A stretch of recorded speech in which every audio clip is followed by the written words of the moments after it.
Alors, tu l'as vu dans le titre, je vais t'apprendre dans cette vidéo comment toi aussi tu peux voyager comme un millionnaire pour presque rien et pour la plupart du temps gratuitement. Alors je sais, cette vidéo va être décomposée en trois axes et tu vas voir que le premier c'est l'axe le plus normal, c'est Thomas, qu'est-ce que tu dis? T'es un menteur, t'es un escroc. Et il faut savoir que je te dis pas ça en l'inventant, c'est qu'on a fait de la pub pour cette stratégie que j'ai et que j'ai mis en place. Et beaucoup de personnes me disent Thomas, tu es un menteur. Ce n'est pas possible, ça n'existe pas, tu es encore un vendeur de rêves, c'est que du bullshit. Et en effet, quand j'arrive vers quelqu'un et je lui dis voilà, l'été dernier j'ai fait un New York-Barcelone pour 6 dollars. Ouais, en effet, en business class, en effet, je comprends que je puisse passer pour un escroc. Et en fait, ça, c'est comme toujours, on ignore ce que l'on ignore. Et beaucoup de personnes qui ne connaissent pas ça ont raison de penser que c'est faux et que c'est du mytho. Sauf que non, ce n'est pas faux et c'est totalement vrai. En fait, ce qu'il faut savoir, c'est que comme tout jeu, et le voyage est un jeu, la vie est un jeu, il y a des règles. Et quand tu connais les règles et que tu sais les exploiter, tu peux avoir des avantages assez intéressants. Et donc, je vais tout expliquer dans cette vidéo. Mais ce qu'il faut savoir, c'est que peut t'assurer que tu peux voyager où tu veux, quand tu veux, pour la plupart du temps gratuitement. Ça demande certaines stratégies, mais en tout cas pour 2, 3, 4 fois moins cher que ce que tu voyages aujourd'hui. Il faut savoir que c'est pas magique, il y a des stratégies à mettre en place et il faut savoir que pratiquement tout le monde peut le faire. Tout le monde peut le faire avec une certaine limite évidemment. Ok. Donc je vais t'expliquer tout ça, évidemment, pour enchaîner sur la deuxième partie. Ce que la plupart des gens ne savent pas, c'est tout simplement que aujourd'hui, quand tu voyages, tu fais quoi? Tu vas sur booking.com, tu vas sur Skyscanner pour trouver des avions pas chers, peut-être aussi des hôtels, des locations de voitures, etc. etc. Ce qu'il faut savoir, c'est que ces choses-là, si tu veux voyager intelligemment, elles sont à bannir de ta stratégie. Pourquoi? Tout simplement parce que oui, en effet, ce sont des comparateurs de prix. Ça, on peut pas le renier. En revanche, le problème qu'ont ces comparateurs, c'est que en passant commande chez eux ou derrière ils te redirigent vers un Expedia, vers un kayak, etc., etc., tu ne bénéficies pas de l'atout le plus important du voyage, c'est un, la fidélité et deux, les points voyage. Quand tu prends un voyage chez Air France par exemple, même si personnellement je suis pas fan d'Air France, j'expliquerai peut-être pourquoi après, mais quand tu prends chez Air France, quand tu prends chez Hilton, tu gagnes des points de fidélité. Comme dans la plupart des entreprises, tu peux réutiliser ensuite ces points pour avoir des réductions, des avantages, des réductions, etc. etc. Et en fait, ce qui se passe, c'est qu'en faisant ça, tu peux petit à petit monter des statuts, j'expliquerai après, et tu peux avoir des points. Et ce qui te fait que tu voyages beaucoup mieux et moins cher. Et le problème de ça, c'est que en passant sur les comparateurs, peut-être que tu gagnes, on va dire, de l'argent maintenant sur le moment, mais sur le long terme, en fait, tu abîmes ta capacité de voyage. Et donc, le problème, c'est que comme les gens ne savent pas, évidemment, si je leur dis, bah, Booking et Skyscanner, que j'ai utilisé énormément avant de connaître cette stratégie, bah, tu laisses beaucoup d'argent sur la table. Et en fait, beaucoup de gens ont du mal à se projeter, donc ils voient le chiffre, ils se disent, mais non, Thomas, c'est faux, c'est pas possible. C'est le prix qui est affiché est moins cher que le prix, par exemple, sur Hilton.com. Ouais, mais ce que les gens, par exemple, savent pas, et ça, c'est la première astuce, c'est que quand tu vois un prix sur Booking.com, tu peux aller voir Hilton.com et leur dire j'ai ce prix-là pour cette chambre-là chez vous, j'aimerais ce prix-là en commandant sur votre site. Et donc devinez quoi, vous avez le même prix, plus les points, plus du statut qui se met en place. Et rien que ça, juste cette astuce, va changer ta façon de voyager et va te permettre d'avoir de meilleurs résultats. C'est exactement pareil pour la plupart des cas avec les avions, mais en tout cas les hôtels, pour les grandes marques, Marriott, Hilton, Intercontinental, tu as cette stratégie qui est, si tu as un prix moins cher, ils doivent se plier et se mettre au niveau du prix. Donc en fait, toi, en tant que consommateur, tu as tout à gagner, puisque tu gagnes le prix, c'est le même, mais en même temps, tu as des points et tu peux améliorer ton statut. Statut qui est très important. Et donc on arrive maintenant sur une partie qui est très importante, c'est comment toi est-ce que tu peux faire la même chose. Je vais donner quelques petites astuces que tu dois absolument mettre en place pour avoir les mêmes résultats. Avant toute chose, si tu veux aller plus loin, sache que j'ai créé une masterclass 100% gratuite où je t'explique mes meilleures stratégies. C'est dans la description, tu as juste à cliquer et je t'explique tout. Le but, c'est que tu puisses comprendre comment toi aussi tu peux arriver à ces niveaux-là et tu vas voir qu'il suffit de travailler, d'avoir des stratégies et ça marche pour tout le monde. Donc la première chose que tu peux faire, c'est comme je te l'ai dit, arrêter d'aller sur les comparateurs de prix et aller directement vers les sites. Utilise des comparateurs de prix pour, comme le nom l'indique, comparer les prix. Le meilleur pour ça, c'est Google. Google Hotel, Google Flight te permet de bien comparer les prix partout. Et derrière, tu peux dire, bah attends, là j'ai vu ce prix, est-ce que vous pouvez vous aligner? t'envoies un email, il y a des choses qui sont mises en place. Ça va te permettre tout simplement d'avoir les meilleurs prix. Le fait de pouvoir réserver sur le site en question va te permettre aussi, et ça c'est très important, de pouvoir avoir accès à des points, donc ça je l'ai déjà expliqué, et aussi à des statuts. Les statuts c'est quoi? C'est plus tu vas utiliser un service, donc par exemple plus tu vas faire de vols avec une compagnie aérienne, plus tu vas avoir un statut qui va augmenter. Et au fur et à mesure, par exemple sur les hôtels, au bout de 25 nuits, 50 nuits, 75, etc., tu as un nouveau statut. Ces statuts te permettent d'avoir accès à, par exemple, des upgrades, donc des surclassements, te permettent d'avoir accès aussi à des cadeaux, des late check-out, donc tu peux partir plus tard de la chambre, etc. etc. Et par exemple pour les avions, c'est pareil. Tu peux avoir des bagages en soute gratuits, tu peux avoir des accès à des lounges, tu peux avoir des surclassements en première classe, en business class, en premium economy, etc. Et pour la plupart du temps, c'est gratuit.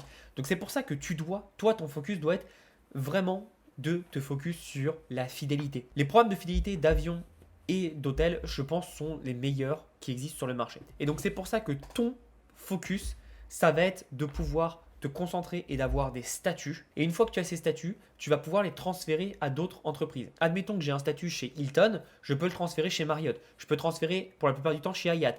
Parfois, même mes statuts d'hôtel, je peux les transférer sur des compagnies aériennes. Et donc au final, il suffit de travailler juste une fois bien comme il faut un statut et derrière, tu peux le mettre partout. Les statuts, tu peux les avoir aussi assez rapidement avec des cartes de crédit. Alors je sais que ça se fait pas trop en France et c'est pour ça que c'est quelque chose que je développe pas trop, parce qu'aujourd'hui, tu peux avoir tous ces avantages sans carte de crédit. Les cartes de crédit vont apporter juste un bonus qui est à chaque fois que tu utilises ta carte de crédit, tu vas pouvoir tout simplement avoir des points. Ces points, tu peux les transférer pour Marriott par exemple, pour des compagnies aériennes. Et en fait, c'est tout simplement tes points de fidélité qui vont directement se faire. Donc moi, c'est la stratégie aussi que j'utilise, mais on va dire que c'est le deuxième niveau. Rien que le premier niveau peut te permettre, et c'est tout ce que je viens de t'expliquer, peut te permettre de voyager largement mieux. Ce qu'il faut comprendre, c'est qu'en fonction des cartes de crédit que tu as certains avantages. Par exemple, moi j'ai la American Express Platinum Business aux États-Unis. Et celle-là me permet d'avoir donc les statuts sur les locations de voitures, les statuts tout simplement dans des hôtels et les statuts et des cashbacks sur certaines compagnies aériennes. Ce qui est intéressant aussi d'avoir des points avec ta carte de crédit, c'est qu'ils ne sont pas taxables versus le cashback que tu as sur certaines cartes en France. Très bien, le cashback sur le papier, sauf que le cashback est taxable. Et nous, c'est pas ce qu'on veut. Nous, on veut des points qui ne sont pas taxables et surtout les points peuvent avoir différentes valeurs. Et ça, c'est intéressant, c'est quand tu sais t'en servir, c'est plutôt intéressant. Donc en gros, si toi aujourd'hui tu commences, déjà, fais la première chose de base. C'est, premièrement, tu arrêtes d'aller sur les comparateurs de prix. Deuxièmement, tu vas donc sur les sites. Si par exemple tu vois un hôtel qui est intéressant, je te dis une bêtise, mais sur booking.com, sur Google plutôt, tu regardes les hôtels qui sont intéressants. Tu regardes le prix et tu regardes quel est le prix sur, par exemple, Hilton, Marriott, Hyatt, etc., etc. Une fois que tu as une chaîne que tu apprécies, moi par exemple c'est Marriott, je suis fan de Marriott et j'y vais tout le temps. Une fois que tu as Marriott, tu peux tout simplement être fidèle à cette entreprise. Et ce qui est bien, c'est que de Marriott, Hilton, je préfère Marriott parce qu'ils ont plus de marques, donc forcément plus de possibilités. Ils ont toutes les gammes de prix. Et donc en fait, toutes les gammes de prix te permettent d'avoir tout simplement la même fidélité. Que tu ailles dans, par exemple au Marriott, que tu ailles dans le Home Suite qui est vraiment au bas de l'échelle, ou dans le Ritz-Carlton, tu gagnes des points de fidélité. Et ça, c'est intéressant. Et une fois que tu as fait ça, donc que tu as des statuts, n'hésite pas à aller chercher où est-ce que tu peux matcher tes statuts. Je l'explique un peu plus dans la conférence. J'explique comment matcher ces statuts. Et une fois que tu as ça, tu peux aller partout et profiter des statuts, donc avoir des surclassements gratuits, évidemment, et avoir des avantages de prix. Aujourd'hui, j'utilise beaucoup Marriott, j'utilise beaucoup des compagnies aériennes qui sont évidemment aux États-Unis et donc forcément j'ai des statuts là-bas qui me permettent d'avoir des surclassements. J'ai toujours plus d'espace pour mes jambes dans les sièges sur les compagnies aériennes. J'ai pas besoin de payer mes billets d'avion.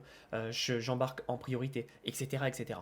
Pareil pour l'hôtel. Pour mon anniversaire, je suis allé à San Francisco, au Ritz-Carlton de San Francisco et j'ai été tout simplement surclassé ensuite et j'ai dû payer, je crois, 150 dollars la nuit alors que ça aurait dû coûter 750. Donc c'est plutôt intéressant et ça te permet d'avoir cet avantage. Et pareil pour les locations de voitures, à chaque fois que je vais louer une voiture, je suis toujours surclassé. J'ai des assurances en plus, des avantages, etc. Et par exemple, la dernière fois, je suis allé, pour mon anniversaire, j'ai loué une Tesla. La Tesla m'a coûté 20 dollars la journée. Donc c'est pas mal. Et si tu compares ça à certains locataires de voitures en France, on est plus à 50-60 euros la Clio ou la Twingo. Donc c'est quand même assez intéressant. Et encore une fois, il faut avoir le plus de possibilités, le plus de statuts partout pour pouvoir juger et travailler. Et c'est comme ça que tu vas faire la vraie différence. Et le but, c'est plus tu vas monter tes statuts, plus tu vas avoir des avantages et plus tu vas voyager pas cher et ça c'est intéressant. Alors maintenant tu vas peut-être tiquer sur ouais mais attends Thomas t'as dit que t'as fait un New York-Barcelone pour 6 $, comment est-ce que c'est possible? Bah tout simplement pour ce coup là, ce que j'ai fait c'est que j'ai utilisé les points de ma carte de crédit. Donc c'est un peu spécial mais j'ai utilisé les points de ma carte de crédit et en plus les upgrades que j'ai avec mes statuts pour me permettre d'avoir ça. Donc ce qui s'est passé, c'est que je vais te le refaire, ce qui s'est passé c'est que j'ai pris un billet d'avion en classe économique New York-Barcelone. Mon but n'a jamais été de le prendre en classe économique, d'accord? Ensuite, grâce à mes points, j'ai fait un upgrade et donc au final, ça m'a coûté 6 $ à payer cash, c'est des taxes et derrière, tout s'est payé avec mes points. Mais l'upgrade a été gratuite, ok?